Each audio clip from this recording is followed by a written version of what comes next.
देखिए दोस्तों, बात घुरा फिरा के एक गो आता है।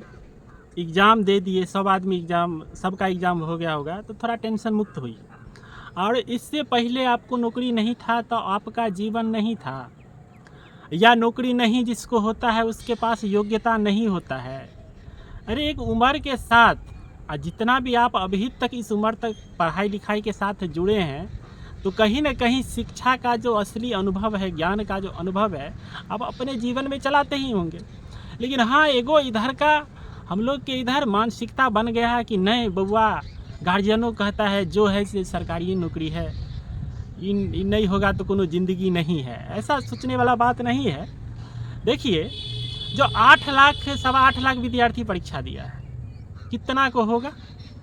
ये छाँट छूट के होते होते हमको लगता है 80,000 को नौकरी देगा। 1,20,000 कह रहा है, लेकिन ये काटते छाँटते 80,000 को ही नौकरी देगा। और बढ़िया तरीके से परीक्षा लिया है, और आप सब पढ़ा लिखा रहता है। आप परीक्षा दिन देने जाते हैं, आपका दिन कैसा है, आपका भाग्य कैसा है, पिछला जन्म का कुछ पुण्य खाता, माँ बाप का आशीर्वाद, समाज का आशीर्वाद, ये सब रहता है तो मिला जुला के आप तना जाइएगा। ये साधारण बात नहीं हो गया है अभी। ये सरकारी नौकरी लेना, एगो मास्टरियों का नौकरी लेना, ये शिक्षक का नौकरी को सबसे कठिन कर दिया गया। हम तो कहते हैं आप इतना तैयारी करके बीपीएससी का एग्ज़ाम देंगे, उसमें आप बेहतर अपने आप को पाएंगे कि कहीं ना कहीं हम ठीक। इस दुनिया में सबसे अमूल्य चीज़ क्या है? अमूल्य चीज़ है आप, हम। हमारे से ज़्यादा मूल्यवान इस संसार में कुछ नहीं है। नौकरी है, चाकरी है, ये थोड़ा आपके सुख सुविधा, आपके स्टैंडर्ड को थोड़ा बढ़ा सकता है, लेकिन ये नहीं है जो ये आपके जीवन को चलाएगा। इसी के हिसाब से आप एकदम बहुत बड़का महारथी बन जाइएगा, अंबानी बन जाइएगा, इतना ज़रूरी नहीं है।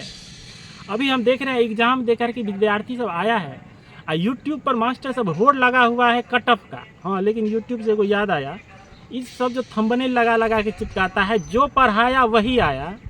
इस सार सब एको को परीक्षा दिया है, एको को टीचर परीक्षा दिया है, अब वो निकाल ले तो हम मान जाएंगे कि नहीं, जो बीपीएससी का जो तुम पढ़ाए हो, तुम शिक्षक हो, उसके बाद तुम एक शिक्षक का नौकरी निकाले हो, तो हम मान जाएंगे। जो पढ़ाया वही आया, जो पढ़ाया वही नहीं आया।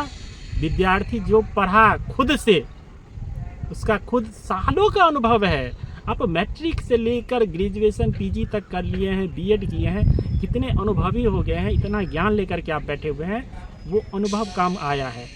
ये वो नहीं क्वेश्चन लग रहा था कि वो फलना का टकरा गया, चिलना का टकरा गया। आप अपने तर्क के हिसाब से, अपने सोच के हिसाब से आप चाहे मैथ्स का चाहे साइंस का क्वेश्चन सॉल्व किए। कोई नहीं कह सकता कि हम पढ़ाएं तब लिया था, हम लोग भी लिए थे बैच, 1-1 हज़ार में बैच लिए थे, ऑफिसर एकेडमी का बैच लिए थे।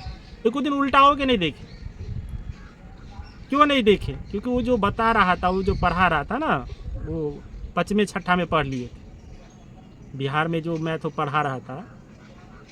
तो कटअप का आप लोग चिंता मत करिए, ऐसे ही हल्ला मचा हुआ है, इतना कटअप जाएगा। और जिसको जितना अपना आंसर की में मिला लिया है, उसको उतना ही में चाहिए कटअप। वो चाह रहा है, जो जनरल है तो वो चाह रहा है 70-72 में हमको आ जाए, ईडब्ल्यूएस है तो वो चाह रहा है हमको 85-51 में हो जाए।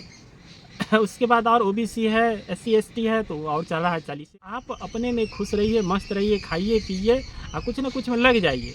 ये समझिए जो बीत गया सो बात गई। ये इतना बड़का इसको तूफान मत बनाइए।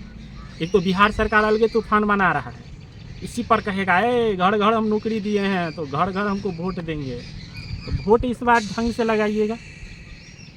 जो विकास के नाम पर, रोजगार के नाम पर किस हिसाब से रोजगार दिया है, किस योग्यता के आधार पर आपको रोजगार दिया है, उस हिसाब से आप वोट करिएगा। एक समाज बदले, सब खुश रहे, उसमें न बड़का बात है। तो ज़्यादा चिंता फिक्र मत करिए। बाकी टेंशन हो कुछ तो कमेंट में लिखिए, हम उसका कुछ समाधान देखते हैं। हम देखेंगे आसपास में कोनो नौकरी चौकरी होगा तो हम जुगाड़ करेंगे।